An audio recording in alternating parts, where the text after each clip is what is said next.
로마서 3장 1절에서 8절까지입니다. 오늘 본문을 읽으면서 이 본문이 여러분 이해가 되십니까? 성경을 볼 때 매우 중요한 기본이 뭐냐? 그 본문만 찝어서 보지 말고 그 앞에 있는 말씀과 연결해서 보는 것이 중요하고, 그래도 이해가 안 되면 그 뒤에는 어떤 말씀이 나와 있는가 그것을 또 읽어보고, 그래도 안 되면 이 전체를 한번 읽어보고, 그렇게 해서 말씀이 자연스럽게 이해가 되도록 하는 것이 중요합니다. 아, 그랬구나, 이렇게 이해가 되어야지 이걸 억지로 풀어가지고 이게 뭔 뜻인가 이렇게 하게 되면 성경을 읽어놓고 엉뚱한 결론에 도달하게 되어집니다. 로마서 1장서부터 2장까지 계속 하는 말이 뭐냐면, 복음이 복음되려고 하면 모든 인간이 죄인이어야 한다. 죄인이 아닌 사람을 죄인으로 만드는 것이 아니라 죄인인 자들이 죄인이라는 걸 인정해야만 복음이 복음되는 것이다. 유난히도 하나님 앞에서 나는 의인이라고, 나는 문제가 없다고, 나는 저들과 다르다고 주장하는 자들이 있었습니다. 특별히 그들이 주장한 것이 뭐냐면, 하나님 우리를 택하지 않았느냐, 우리가 성경을 받지 않았느냐, 우리가 절기를 지키고 그리고 할례를 받지 않았느냐. 죄인이라는 말 속에 우리는 해당되지 않는다. 우리는 이미 완벽한 보장을 받는 보험을 이미 우리는 들어둔 자다. 이렇게 주장하고 있는 유대인들이 있었습니다. 바울은 어디 가서든지 복음을 전할 때마다 그 대상과 상관없이 똑같이 말합니다. 모든 인간은 죄인입니다. 타고난 것을 가지고 의롭게 될 수가 없습니다. 예수를 믿음으로 거듭나야 됩니다. 그 말씀을 들을 때마다 열받는 사람들이 있었어요. 이제까지 자기들은 완벽하다고 생각했는데 바울의 말을 들으면 화가 나는 거예요. 그리고 자기도 유대인이면서 그런 얘기하는 걸 더 화가 나는 거예요. 바울은 바리새인이었잖아요. 유대인들에게는 존경의 대상이었습니다. 왜 존경했냐? 흠이 없는 사람들이었어요. 그런 바리새인들이 이 어떤 바울이 자기가 그랬던 과거를 나는 다 배설물처럼 버린다. 나도 한때는 깡패 같은 자였다. 나도 모르고 교회를 핍박했다. 내가 죄인의 괴수다. 이런 얘기를 들을수록 유대인들은 예수를 믿을 생각보다도 저 바울을 죽여야지, 살려두면 안 되겠다, 그런 생각만 더 깊어진 거예요. 그런 배경을 생각하고 이 말씀을 보아야 이 말씀이 이해가 되어집니다. 바울은 오늘 유대인들에게 이런 질문을 받았다기보다도 비슷한 생각을 가진 유대인들이 많이 있었고, 그래서 그들의 궁금증을 풀어주기 위해서 예상 문제를 내고, 그 다음에 바울 스스로가 그 대답을 하고, 그러면서 이 문제를 풀어가고 있는 거예요. 그러면 예수님께서 인간을 구원하는 일에 있어서 만일 가룟 유다가 예수님을 팔지 않았다면 예수님이 십자가에 달려 죽지도 않았을 테고, 그러면 구원도 없었을 테고, 결론적으로 가룟 유다가 예수를 배반한 것은 잘한 일이 아니냐. 그렇다면 가룟 유다를 정죄할 수 있겠느냐. 심지어 빌라도는 예수님을 재판에 넘긴 사람인데 그 빌라도가 예수님을 사형 선고를 내지 않았다면 어떻게 오늘날 십자가가 있겠느냐. 일정분량은 이 빌라도는 예수님의 구원 역사에 동조를 한 사람이다. 과정 가운데 보면 그렇다. 성경은 일관되게 말합니다. 가룟 유다의 배반 여부와 상관없이, 빌라도의 판결과 상관없이 하나님은 하나님의 주권 속에서 하나님의 방법으로 구원을 이루실 거라는 것입니다. 하나님이 선택한 방법은 그들이 거기에 참여한 것이다. 아니, 등장인물이 바뀌었다 하더라도 하나님은 하나님의 뜻을 이루실 것이다. 그래서 가룟 유다나 빌라도 같은 그런 사람들이 구원에 동조를 했다고 해서 그들이 용서받을 수 있는 것은 아니다. 사도행전 1장에 보면 가룟 유다의 자리를 채우기 위해서 초대교회가 이제 투표를 해야 되는데, 그때 베드로가 1장 25절에 하는 얘기가 뭡니까? 가룟 유다는 제 갈 곳으로 갔다. 자기 갈 곳으로 간 거예요. 어디로 갔겠어요? 영원한 멸망을 받은 거죠. 예수님을 배반한 것은 그의 책임입니다. 그래서 예수님은 심지어 가룟 유다가 살아있을 때 저 사람은 태어나지 않는 게 좋을 뻔했다. 예수님도 그걸 안타까워하셨어요. 어떤 사람이 악을 행하는 것이, 어떤 사람이 지금 나쁜 일을 하고 있는 것이 하나님의 일에 도움이 되는 것처럼 그렇게 느껴질 때가 있습니다. 그러면 그 사람이 하나님의 일꾼이냐? 절대로 그렇지 않다는 겁니다. 사실 따지고 보면 유대인들도 예수님을 십자가에 못 박는데 전부 같이 협력한 사람들 아닙니까? 바울의 주장은 일관됩니다. 유대인이 할례를 받았건 유대인이 절기를 지키건 유대인이 아브라함의 후손이건 상관이 없다는 거예요. 그건 참 유대인이 아니라는 겁니다. 우리는 그래도 나쁜 사람은 아니다. 지옥 갈 만큼 나쁜 사람은 아니다. 그 생각. 구원받지 못할 만큼 나쁜 사람은 아니다. 저 이방인들 비하면 우리는 급이 그래도 조금 다르다. 그런 생각을 사도 바울이 복음을 전할 때마다 현장에서 하던 그들에게 마음에 품을 수 있는 생각을 미리 끄집어내서 예상 질문을 만들고 그 다음에 답을 만듭니다. 우리 학교 다닐 때 해봤잖아요. 예상 질문 만들고 그 다음에 답 쓰고 그러면서 시험 준비했잖아요. 자, 질문합니다. 1절에 유대인이라고 해서 무슨 혜택이 있으며 할례가 무슨 가치가 있는가? 무엇이 낫겠는가? 할례를 받았다는 것이 무슨 유익이 되겠는가? 복음은 유대인이라는 신분이 할례 받았다는 것이 심판을 자동으로 면제받는 조건은 아니다. 2절에 보면 유대인들에게는 범사의 유익이 많았다. 유대인들은 범사의 유익이 많았습니다. 왜냐? 먼저 말씀을 받았거든요. 또 그들의 후손을 통해서 메시아가 이 땅에 온다는 놀라운 복음도 들었거든요. 그래서 야, 우리 민족은 특별한 민족이구나. 우리가 끝까지 하나님을 잘 섬기고 이 메시아를 기다려야 되겠구나. 예수님 오실 때까지 메시아를 잘 기다렸다면 아마 유대인들은 그 민족적으로 다 예수를 믿었을 거예요. 기다리기는커녕 선지자의 입을 틀어막고 귀양 보내고 이런 일을 번번이 그들은 행했습니다. 그들이 유대인이었다는 사실이 복이 뭐냐?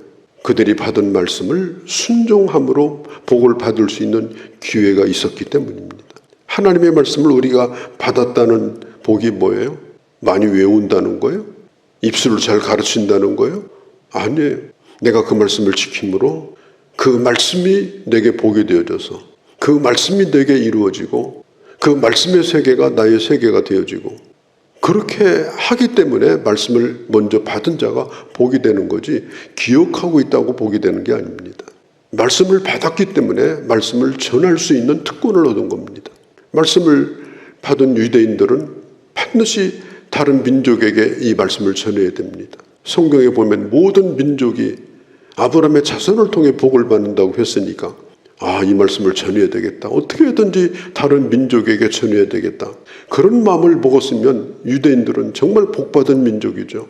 그런데 오히려 이방인들을 짐승 취급을 하고 자기들이 말씀을 독점하고 왕이 어명을 자기 손에 쥐어줬어요.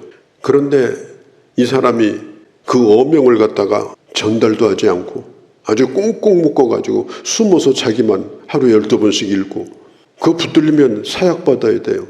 그러니까 말씀을 먼저 받았다는 것이 정말 큰 유익이지만 그 말씀을 주신 하나님의 의도를 깨닫지 못하고 그렇게 끝나버린 유대인이라면 그것은 그들에게 유익이 아니더라. 자, 3절 보면 어떤 자들이 믿지 아니하였으면 어찌하리요? 그 믿지 아니함이 하나님의 미쁘심을 패하겠느냐? 지금 유대인들이 말씀대로 살지 못했어요. 말씀대로 살지 못했다고 해서 그 유대인들을 택하신 하나님의 신실하지 못하냐? 그렇지 않아요. 유대인들이 신실하지 못함과 하나님께서 신실한 성품을 가지고 계신 것과는 전혀 다릅니다. 유대인들이 그렇게 못 살았다고 해서 하나님도 잘못된 거다. 유대인들이 그렇게 한다면 그것은 큰 오산이라는 겁니다. 4절에 바울이 단호하게 말합니다.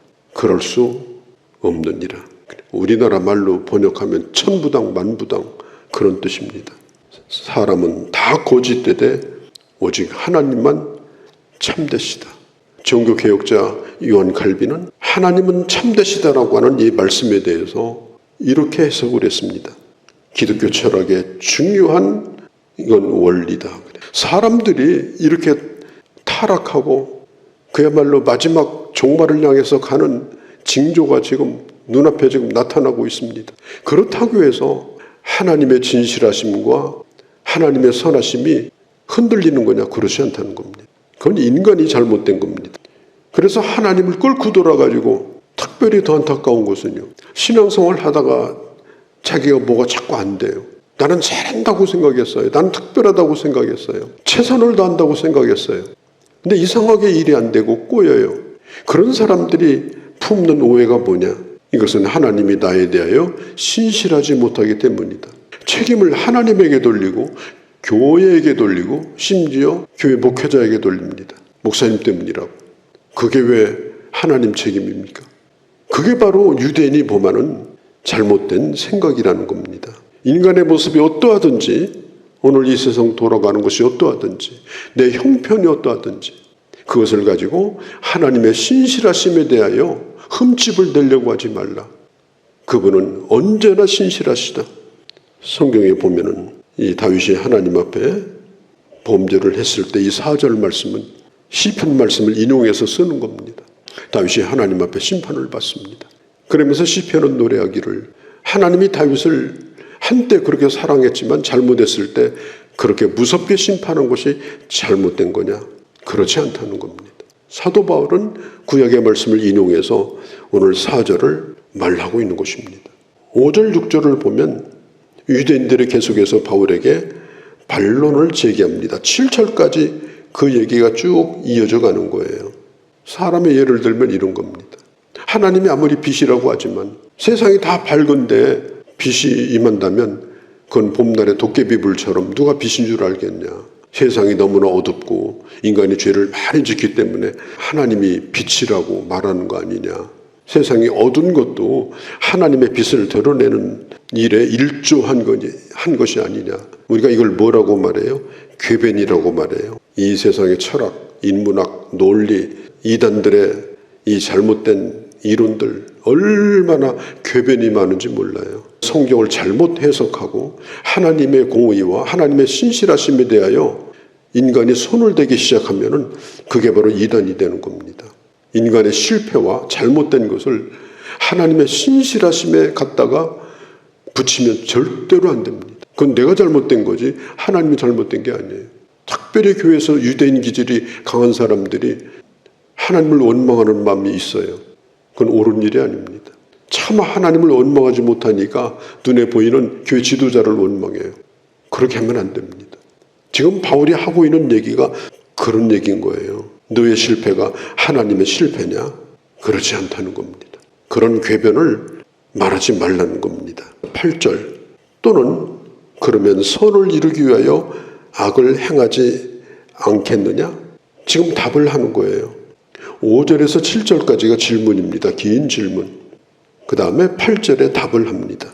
하나님의 뜻을 이루기 위해서 거기에 참여했던 이 악당들, 무슨 영화나 드라마도 그렇잖아요. 악당에 출연해야 그게 되는 것처럼 하나님의 그 구원의 드라마에 인간도 전부 거기 참여했으니까 그들도 그 출연한 사람이 다 일당받고 거기 일한 것처럼 그렇게 해야 된다. 이 궤변이 이게요, 사실은 많은 인간의 철학과 이단 속에 지금도 들어가 있습니다. 제가 설명을 깊이 드리지 못합니다. 로마서 9장에 보면 이런 말을 합니다. 사람이 누구기에 하나님을 향해서 시비를 거는 거, 힐문하느뇨. 시비 건다는 뜻이에요. 지음을 받은 물건이 지은 자에게 왜 나를 이렇게 만들었느냐 말하지 말라는 겁니다. 복음의 요구는 간단합니다. 누구나 자신이 죄인임을 인정하고 회개하고 예수 그리스도 앞에 나오면 그가 유대인이건 이방인이건 상관없이 구원을 받는다. 때로는 내 잘못된 생각이 잘못됐다는 것을 깨달았을 때 그것을 합리화시키지 말라. 자기 자존심보다 중요한 것은 내 구원이고 내 자존심 상하는 것이 그게 그렇게 큰 일이겠습니까? 주님 앞에 정직히만 나가면 지금도 은혜 받을 수 있고 지금도 하나님의 복을 받을 수 있고 지금부터라도 하나님께서 회복의 은혜를 베풀어 주시는 거예요. 이게 바로 오늘 유대인 같은 생각을 가진 사람에 대한 하나님의 답답한 마음인 것입니다. 때로는 하나님이 하시는 일이 정말 아무리 생각해도 이해가 안 되는 것 같은 현실이랄지라도 주님은 선하십니다. 시편 23편 6절의 말씀입니다. 여호와의 선하심과 인자하심이 반드시 나를 따르리니 내가 죽는 그 순간까지 하나님은 언제나 나에 대해서 선하시다. 이 분명한 믿음을 가지고 살아가는 것, 이게 정말 우리 신앙에 있어서 중요한 것입니다. 이해가 안 되면 믿어야죠. 아닙니다. 말씀에 나와 있잖아요. 하나님은 참되시고 하나님은 선하시다고. 그리고 그 하나님이 오늘도 나를 통해서 일하시고 계신 겁니다. 오늘 내가 그 주권 속에 있음을 믿고 주님이 부르시는 그날까지 그 선하심을 의탁하여서 오직 믿음으로 살아가는 그런 귀한 하나님의 자녀들이 되어주시기를 바랍니다. 거룩하신 우리 아버지, 하나님이 어떤 분인가를 우리도 알고 또 하나님의 마음도 알고 있습니다. 어떤 일이 있어도 하나님 앞에 나와서 내 의를 가지고 내 스스로를 변명하여 은혜 받을 기회를 영영이 놓치는 자가 되지 않게 하시고 주님 앞에 나와 회복의 길로 나가게 하시고 복받는 길로 나가게 하시고 은혜 자리로 나가 참으로 주님이 내게 주신 좋은 것들이 끝까지 좋은 것이 되어지는 그런 복된 자들이 다 되기를 간절히 원하오니 주께서 저희들을 주장하시고 인도하여 주시옵소서. 우리 주 예수님의 이름으로 기도하옵나이다. 아멘.